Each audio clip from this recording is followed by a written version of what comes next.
halkan waa isgooska 14 Oktoobar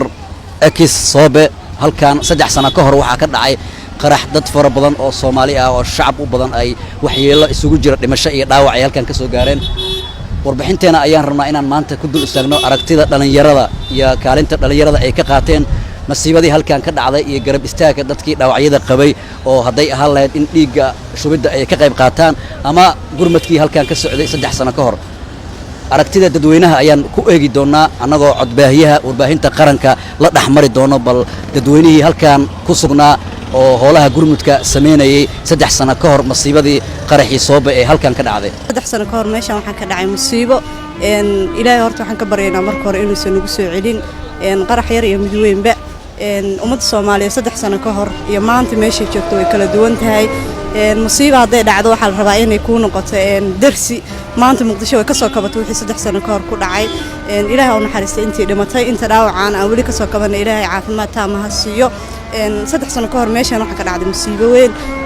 ummadda Soomaaliyeed maxay tahay meel kasta way iska garabsadeen dhalinyarada waxa ugu badnaatay kaalin weyn bay ka qaateen 3 sano horta ka hor hadda wixii inta ka dhacay waxa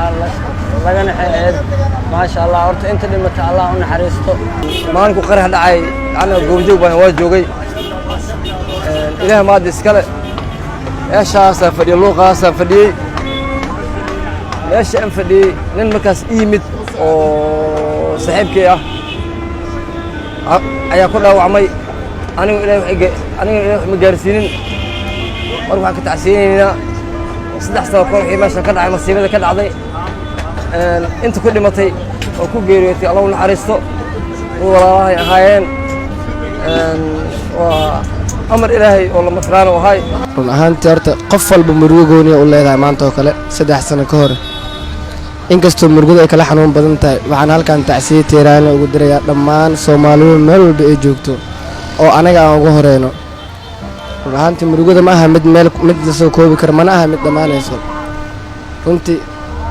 mararka qaar waxa arkaysa wax adiga qof adiga yacni oo markaas caawinaad kaaga baahan aadan waxba u qaban karin